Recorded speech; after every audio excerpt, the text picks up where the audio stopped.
তখন পুরো জঙ্গলকে মনে হয় একটা ভাসমান বোটানিক্যাল গার্ডেন। সবুজ লাল পাটকিলে হলুদ পাতায় আর ফুলে ফুলে নদীর খালের দুপাড় ভরে যায়। জোরে জল ঢোকে তখন সুতি খালগুলোয়।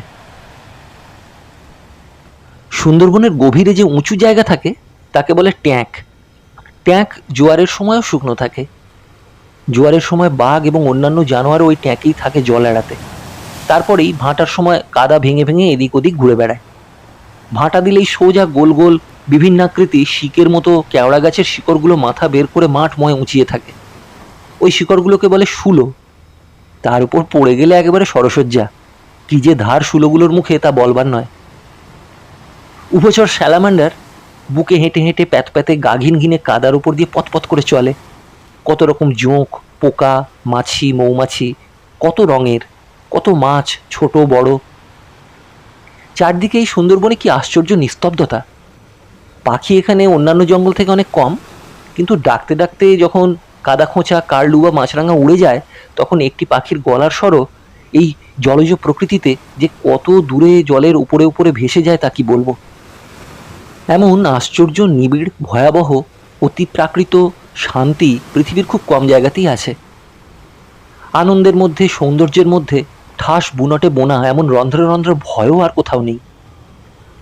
শুয়ে শুয়ে ভাবছিলাম, এখন ঝামটির ফালি ন্যাকড়াগুলো ঝড়ের দাপটে পথপথ করে উঠছে।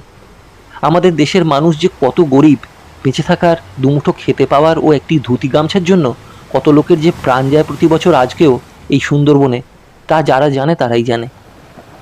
ওদের গ্রাম থেকে ওরা যখন ফাগুন চোতে বেরোয় প্রতি বছর, তখন কারা যে ফিরবে আর কারা যে বাঘ কিংবা কুমিরের পেটে যাবে তা কেউই বলতে পারে না।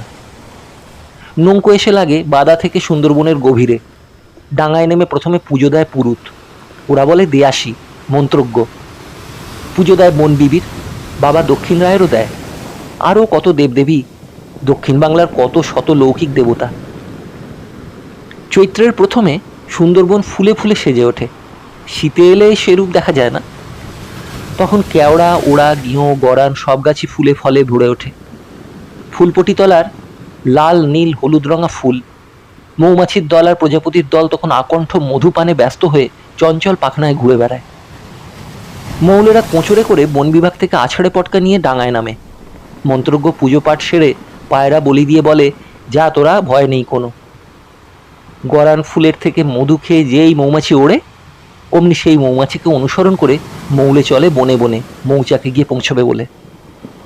যে হ্যাঁতাল, গেঁয়ো, গোলপাতার নিশ্ছিদ্র জঙ্গলে রাইফেল হাতে ঢুকতেও ভয় বুক কাঁপে, সেই বনে চাক ভেঙে মধু পারবে বলে মৌলে বনবিবির হাতে তার প্রাণ জমা দিয়ে ধুতি লুঙ্গি কষে নিয়ে কাদা ভেঙে চলে।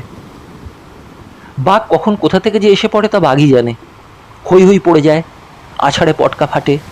নিরস্ত্র অসম সাহসী মানুষগুলো দৌড়ে যায় বাঘের মুখ থেকে আত্মীয় বন্ধুকে ছাড়িয়ে আনতে। কিন্তু বড় বাঘ যাকে একবার ধরে সচরাচর সে বাঁচে না। শেয়ালে যেমন কই মাছের মাথা চিবিয়ে ধান ক্ষেতের আলে ফেলে দিয়ে যায়, কখনো বাঘও তেমনি করে মানুষের মাথাও চিবিয়ে বাদায় ফেলে সরে যায় বিরক্ত হয়ে। যে মারা যায় তার শবের অংশ কখনো পায় দাহ করার জন্য ওরা, কখনো পায় না। ঝামটি পড়ে নদী বা খালের সেখানে।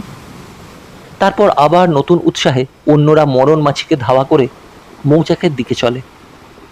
যে মধু তারা পাড়ে তাদের নিজের জীবনের মূল্যে, মুনাফাবাজ ব্যবসায়ীরা তার দাম দেয় সামান্যই। সেই মধু বহু হাত ঘুরে আমাদের খাবার টেবিলে আসে চড়া দামে। কিন্তু সেই সোনালি মধুর পেছনে যে করুণ অশ্রুসিক্ত কাহিনী থাকে, তার খবর আমরা রাখি না। দুপুরবেলা একচোট ঘুমিয়েছিলাম বলে ঘুম আসছিল না। শুয়ে শুয়ে বাইরের উন্মত্ত প্রকৃতির প্রলয় নৃত্যের আওয়াজ শুনতে পাই। দামাল হাওয়া বোটের ত্রিপলের পর্দার কোণগুলোয় পথপথ আওয়াজ তুলে বোটের গায়ে আছাড় মারে। আমি শুয়ে শুয়ে অনেক কথা ভাবি অন্ধকারে, কিছু শোনা, কিছু দেখা। কত রকম যে কাঁকড়া সুন্দরবনে, কত রকম যে তাদের রং। বড় বড় কাঁকড়াও আছে তাদের মধ্যে। কি মিষ্টি শ্বাস, পেঁয়াজ রসুন লঙ্কা দিয়ে রাঁধলে মাংসের চেয়েও উপাদেয়। ব্যাঙও হরেক রকমের, কালো ব্যাঙ, রূপো ব্যাঙ, সোনা ব্যাঙ, হলুদ রেখা ব্যাঙ, পাতাশি ব্যাঙ, সবুজ ব্যাঙ। ব্যাঙে ব্যাঙে সুন্দরবন বাংময়। মাছের কথাও কি আর বলবো, কাঁকলাস মাছ, ট্যাংরা, কুঁচো চিংড়ি, ভেটকি, খয়রা, ভাঙর, কানামাগুর। মিনি মাছগুলো ভাঁটি দিলেই কাদার উপর চিড়িং বিড়িং করে লাফায়। ভাঁটির সময় জল কমে গেলে বাঘ খালের মধ্যে মাছ ধরে, হাতের থাবায় মেরে মেরে এক এক ঝটকায় মাছকে শূন্যে তুলে পাড়ে ছুঁড়ে দেয়। তারপর অনেক মাছ হলে সেগুলোকে জড়ো করে খায়। শেষ হলে পর আবার খালে নেমে আসে। কুচো চিংড়ি দিয়ে কেওড়া ফলের টক রাঁধে সুন্দরবনের লোকেরা, দারুণ খেতে। হেঁতালের মাথা কেটে বড়াও ভেজে খায় ওরা, খেতে বেশ। খয়রা মাছ ভাজা, ভেটকির কাঁটা চচ্চড়ি, ট্যাংরার ঝাল, বড় চিংড়ির মালাইকারি, কচ্ছপের মাংস।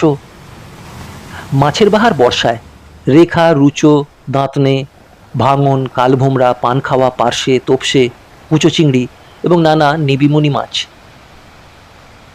বর্ষার সুন্দরবনের রূপও নয়ন ভোলানো, ভয়াবহ সন্দেহ নেই, কিন্তু বর্ষার এই বনের এই রূপের সঙ্গে তুলনীয় বেশি কিছু নেই। এখানে কত রকম যে গাছ, কেওড়া, হেঁতাল, গেঁয়ো, গরান, সুন্দরী ছাড়াও আছে পশুর, আমুর, ধোঁদল, বাইনন। আর অপ্রধান গাছের মধ্যে আছে গোলপাতা, লোহাগড়া, ভাতকাটি, শিংড়ে, টক সুঁদুরি।